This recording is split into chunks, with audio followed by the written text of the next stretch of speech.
Estimados estudiantes del primer ciclo de la carrera de Derecho, les doy la más cordial bienvenida a este módulo de TIC aplicada dentro de la carrera de Derecho.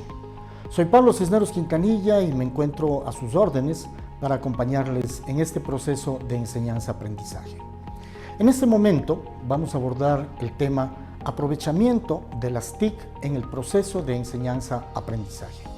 Y para eso, en primer lugar, debemos reflexionar sobre una situación importante que tiene que ver con la irrupción de las tecnologías y entre ellas de la inteligencia artificial en todas las actividades que realiza el ser humano. Desde las actividades cotidianas en el hogar, en las gestiones que hacemos de todos los días, en los diferentes espacios de nuestra vida, así como también en el campo de la profesión. Es así que las TIC han tenido una utilización mucho más efectiva en estos últimos años en, por ejemplo, el ejercicio profesional de manera libre, o también cómo nosotros podemos aprovechar y utilizar esas tecnologías e inteligencia artificial en las empresas o instituciones en las cuales podemos estar prestando nuestros servicios. Y como en el caso que nos compete en este módulo, también en el proceso de enseñanza y aprendizaje. Es así como ustedes pueden ver en las imágenes que les presento, diferentes espacios en los cuales el ser humano utiliza tecnologías. En este preciso momento, a mí no se me ocurre alguna actividad que realice el ser humano en el que no se pueda aprovechar, aplicar y utilizar las tecnologías. En muchas situaciones, inclusive ahora, la tecnología a veces se vuelve hasta indispensable. Así que, estimados estudiantes, la intención es que nosotros, a partir de ahora, con estos conocimientos básicos que vamos a obtener sobre las TIC, busquemos cuál es la mejor forma, la mejor alternativa de aprovechar y utilizar en beneficio nuestro a estas TIC o tecnologías de información y comunicación. Para ello, quisiera en primer lugar que revisemos los tres conceptos que forman parte del nombre de esta asignatura. En primer lugar, el concepto tecnología, entendido como ese conjunto de teorías y de técnicas que nos permiten el aprovechamiento práctico del conocimiento científico.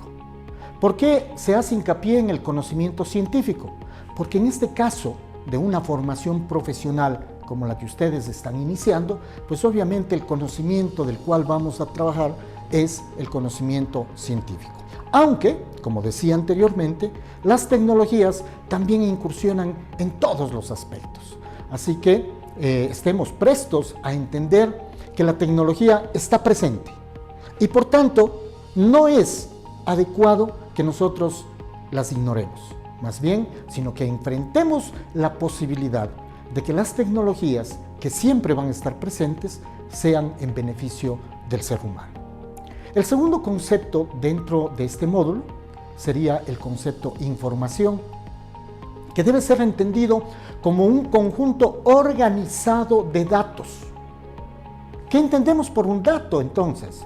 Datos existen de diferentes clases, de diferentes formas, y así podemos encontrar datos que son letras, datos que son números, datos que son dibujos, imágenes, fotografías, sonido, imágenes en movimiento, etc. Pero estos datos para nosotros tienen que ser relevantes, de tal manera que nosotros podamos extraer de él un determinado conocimiento o inclusive generarlo. Finalmente, el tercer concepto dentro del nombre de este módulo sería el concepto de comunicación, que más bien debe ser entendido como un proceso, un camino a seguir. Un proceso en el cual intervienen varios elementos. Y el primer elemento, por supuesto, es el emisor, es decir, la persona que emite, que genera esa información. Este emisor, entonces, en definitiva, es quien codifica y emite un mensaje. El mensaje siempre va a estar formado o conformado por datos. Entonces, emitimos nosotros un mensaje escrito, emitimos un mensaje sonoro, emitimos un mensaje en gráficos, en dibujos, en vídeos, etc. El segundo elemento a considerar dentro del proceso de comunicación es obviamente el receptor, que es aquella persona que recibe y que decodifica ese mensaje. Y decodificar el mensaje significa entenderlo, comprenderlo y encontrar el espacio de aplicación del mismo. Ahora bien, para que este mensaje que transmite un emisor y que recibe un receptor debe ser enviado a través de un canal. Entonces, este canal es el medio a través del cual enviamos o recibimos un determinado mensaje. Así puede ser, por ejemplo, una página de internet, puede ser un libro, puede ser un teléfono celular, puede ser un computador, es decir, existen multiplicidad de canales a través de los cuales nosotros podemos hacer llegar o recibir una determinada información. Recuerden, insisto, que la información es ese conjunto de datos de diferente naturaleza que conforman ese mensaje. Ahora bien, en este proceso de transmitir, de enviar un mensaje de un sitio a otro, interviene también este proceso de retroalimentación.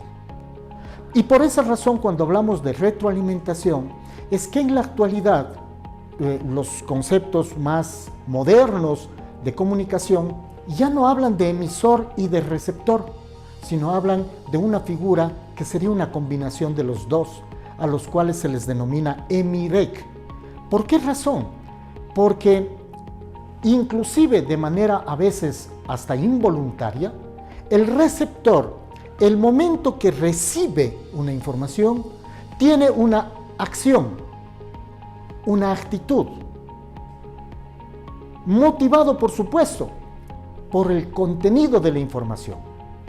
Y ese es al mismo tiempo una retroalimentación hacia el emisor. Ahora, no podemos perder de vista que en este proceso de comunicación pueden haber obstáculos o pueden haber problemas que dificultan que ese mensaje llegue de la manera más adecuada hacia el sitio que debemos enviarla. Y a estos obstáculos, a estos problemas, se los denomina ruido. Y asimismo, el ruido, al igual que el canal, puede ser de diferentes naturalezas. Por ejemplo, el hecho de que nosotros no escojamos adecuadamente el canal ya es un ruido. O puede ser de que el mensaje no está bien estructurado y por tanto el receptor no es capaz de entender o de comprender el mensaje. Y entonces fíjense aquí en este proceso de enseñanza-aprendizaje cómo adquiere mucha importancia el hecho que nosotros cuidemos de que el ruido dentro de ese proceso de comunicación sea el menor posible. Ejemplo, también otro ejemplo de ruido puede ser un texto mal redactado o un texto que no se encuentra elaborado de manera clara o no se encuentra con una estructura que le permita comprender adecuadamente al receptor. Y por tanto, en este proceso es importante que nosotros como profesores estructuremos esos mensajes de una manera que ustedes, estimados estudiantes, lo puedan entender de la mejor manera. Pero eso es de ida y vuelta. Eso quiere decir que ustedes también, en sus trabajos, en sus tareas, en sus investigaciones, en sus exámenes, coloquen la información, es decir, los datos, de una manera clara, correcta, concisa, precisa, de tal manera que el docente, en este caso del proceso de enseñanza y aprendizaje, comprenda claramente lo que ustedes quieren decir. Y lo propio podemos aplicarlo ya en el ejercicio profesional. Imagínense ustedes si ya como abogados de los tribunales de justicia de la República, no logran plasmar en sus documentos, en sus juicios, en sus demandas, en sus contratos, no llegan a colocar de una manera, clara ese mensaje, pues el proceso de comunicación se bloquea. Entendido así, entonces, la tecnología, la información y la comunicación, refirámonos de manera general a las tecnologías de información y comunicación más conocidas como TIC, que son las siglas de esos términos que acabamos de ver. Estas TIC tienen diferentes elementos. Una de ellas son las técnicas, es decir, las formas de hacer las cosas. Cuando nosotros nos referimos a cualquier actividad del ser humano, decimos esta persona realiza tal o cual tarea de una manera técnica, es decir, de una manera que incorpora todos estos elementos que estamos viendo de tecnologías, de información y de comunicación. Así que no son las TIC únicamente los equipos, que también forman parte de aquellas, como son estas herramientas, máquinas, equipos, artilugios, aparatos en definitiva, que nos sirven para transmitir esa información. Y finalmente, los mecanismos, es decir, los procedimientos que utilizamos para que el mensaje emitido por mí llegue adecuadamente al receptor. Y entonces, estas tecnologías de información y comunicación facilitan la información que en la actualidad, en su mayoría, es de carácter digital. ¿Pero qué implica este tratamiento, este facilitar esa información digital? En primer lugar, identificar claramente que esa información está almacenada o está ubicada en un determinado sitio, físico o virtual. Pero también implica un procesamiento, es decir, tomar esa información almacenada y transformarla, mejorarla, editarla, con el propósito de volverla a transmitir a nuevos sitios, a nuevos receptores, a nuevos espacios. Y por esa razón es que esta transmisión de esa información procesada es lo que genera cada vez más nuevos conocimientos que son o deben ser comunicados a la sociedad entera. Y por esa razón es que en la actualidad se habla de este concepto de la sociedad del conocimiento. Para esto, uno de los elementos más importantes es la informática, que como concepto es la contracción de dos términos: información automática, información automática. Pero obviamente quiere decir que nosotros vamos a entender a la informática como esa disciplina que se ocupa de las computadoras, de su utilización y de los principios básicos de su funcionamiento, en este caso, de manera específica para transmitir, generar, almacenar información. Y esta informática también tiene componentes. Los dos componentes importantes de la informática son el hardware y el software. El hardware, en primer lugar, entendido como la parte tangible, lo que nosotros podemos ver, tocar, palpar de este sistema informático. Entre las partes o los tipos de hardware que nosotros encontramos, en primer lugar hablamos de los dispositivos de entrada, es decir, aquellos a través de los cuales ingresamos o alimentamos de información al computador. Entre los dispositivos de entrada encontramos el teclado, cuando nosotros escribimos información, encontramos el ratón, cuando a través de un clic ubicamos determinada información y se incorpora al computador, o también podemos hablar de escáneres y otros más dispositivos de entrada. Estos son entre algunos de aquellos los más importantes que nos permiten incorporar información. ¿El escáner qué es o cómo funciona? Es una especie de fotocopiadora que justamente duplica la información que está en documentos, etcétera, y los transfiere al computador. Pero ahora nosotros vemos que también, por ejemplo, los teléfonos inteligentes también son dispositivos de entrada, porque ahora a través de los teléfonos inteligentes, los teléfonos móviles, nosotros podemos capturar una imagen y pasarla al computador. Podemos tomar una foto de un texto y enviarla a través de diferentes espacios a los receptores.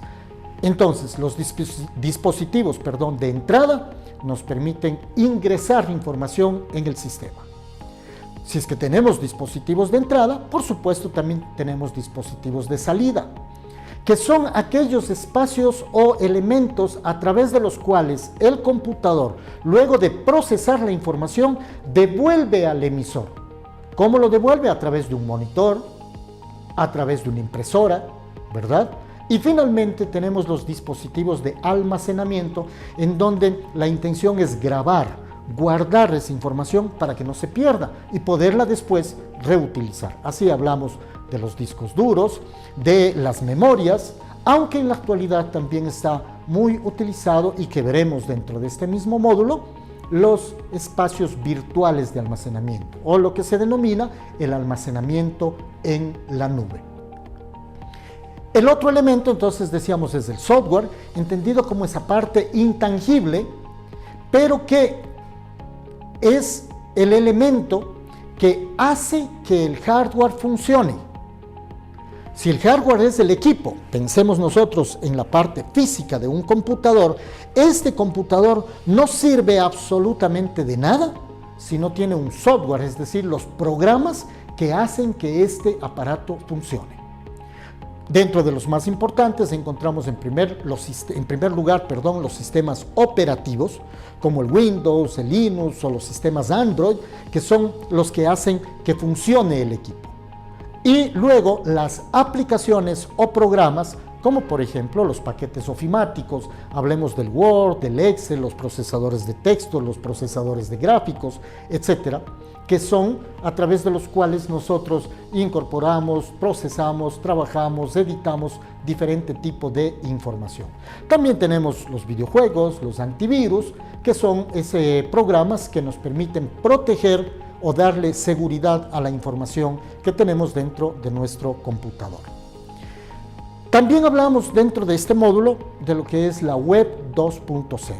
O de manera general, si ustedes quieren, los espacios web, que no son físicos, sino son intangibles, están en la nube, y que son aquellos espacios en los cuales interactúan computadores de un mismo sitio, de un mismo lugar, o computadores que se encuentran en cualquier lugar del mundo. Es decir, a través de este espacio al que se le denomina web, puede toda la población en el mundo entero acceder a esa información. Y es a través de esto de donde se construye eso que mencioné anteriormente, denominada la sociedad del conocimiento. Y por esa razón, a la web que se utiliza en la actualidad se lo conoce de manera general como la web social.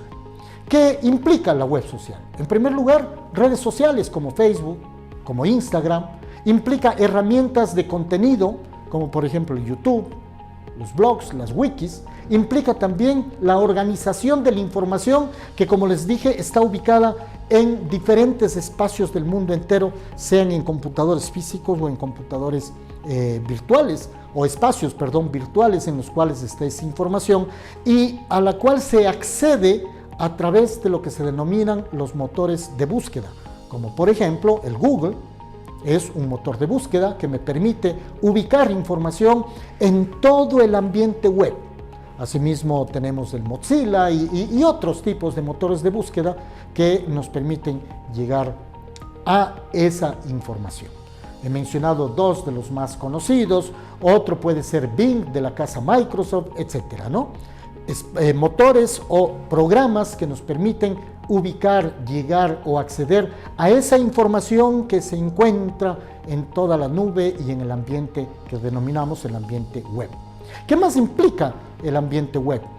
La posibilidad de comunicaciones, como por ejemplo el correo electrónico o la transmisión de datos, de imágenes, de vídeos que producimos nosotros o los produce otras personas. Y finalmente también la web implica herramientas de trabajo colaborativo. Esa es una de las características más importantes de la web 2.0. La posibilidad de que la gente no solamente utilice información, sino que también la genere, la produzca de manera colaborativa en el mundo entero. Y para eso están, por ejemplo, las aplicaciones y los espacios de almacenamiento en la nube. Ahora bien, estos motores de búsqueda, como les decía, son esas herramientas que nos permiten ubicar o adquirir esa información que se encuentra en los ambientes web. Y estos motores de búsqueda son una de las herramientas más utilizadas para poder transmitir la información. Y por eso es que muchísima gente lo maneja ya de una manera muy fácil, muy adecuada, y por supuesto la utilización de estos motores de búsqueda implican una importantísima recomendación.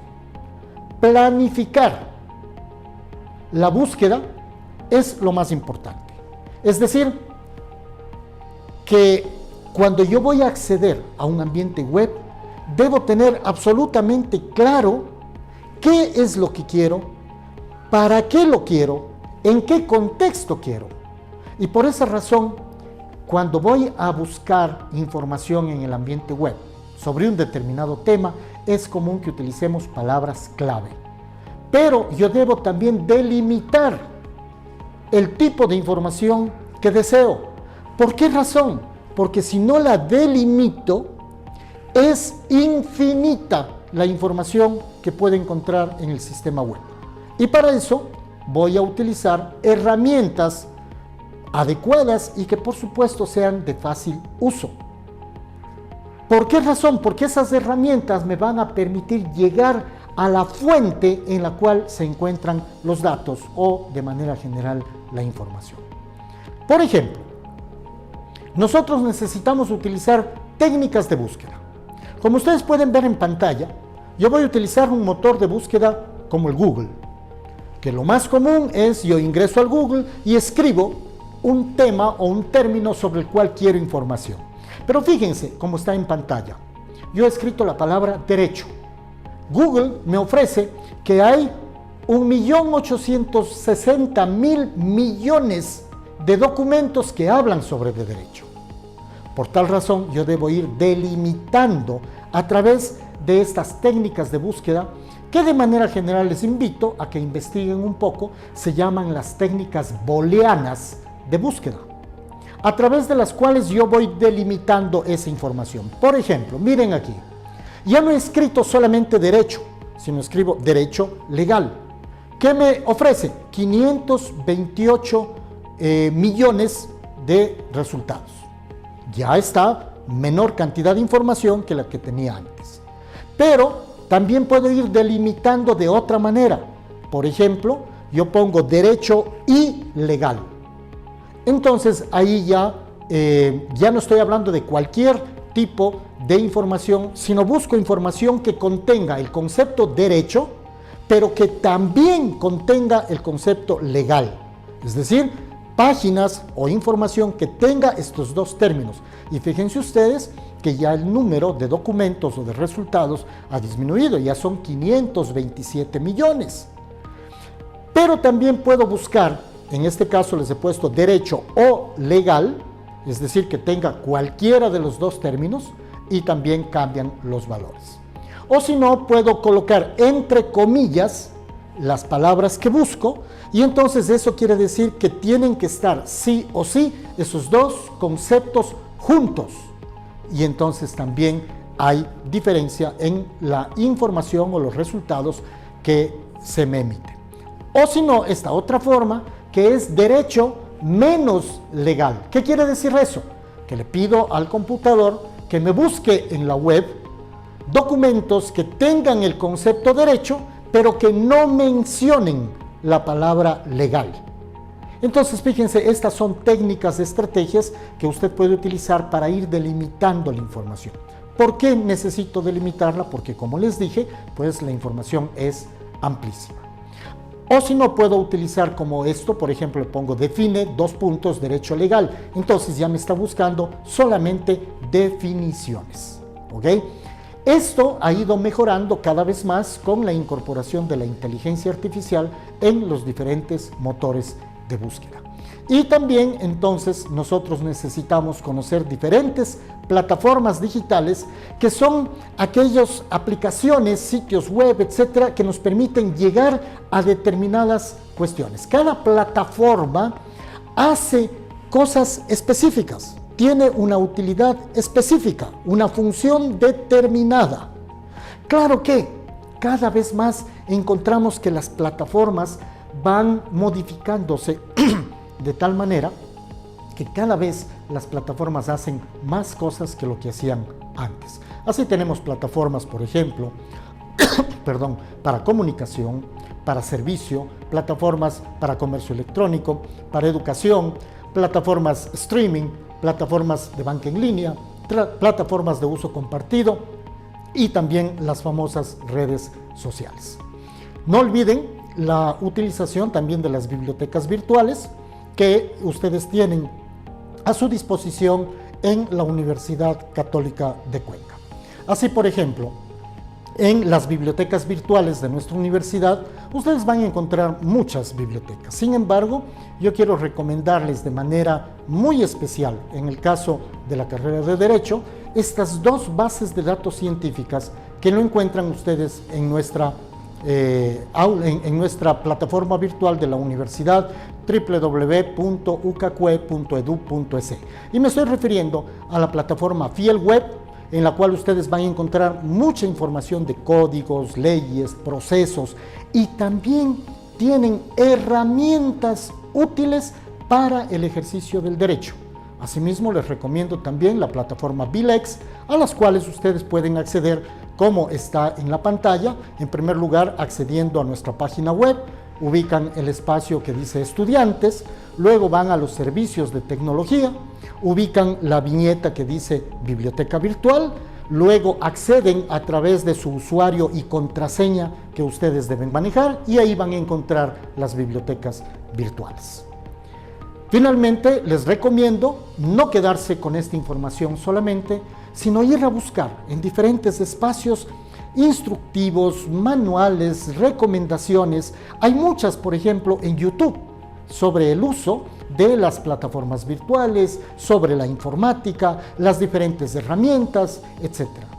Pueden también encontrar espacios para buscar citas, referencias, los gestores bibliográficos, etcétera, etcétera. La invitación es, compañeras y compañeros, que no se contenten con esto, sino que permanentemente estén buscando en otros espacios dentro de las páginas web, tanto de la universidad como las que se encuentran a disposición de todos ustedes en el mundo entero. Por ahora es todo. Muchísimas gracias por su atención, por su presencia en este espacio. Les deseo éxitos en la continuación de este módulo y, por supuesto, de su carrera. Que Dios me dé la oportunidad de volvernos a ver en un futuro no muy lejano. Saludos para todos.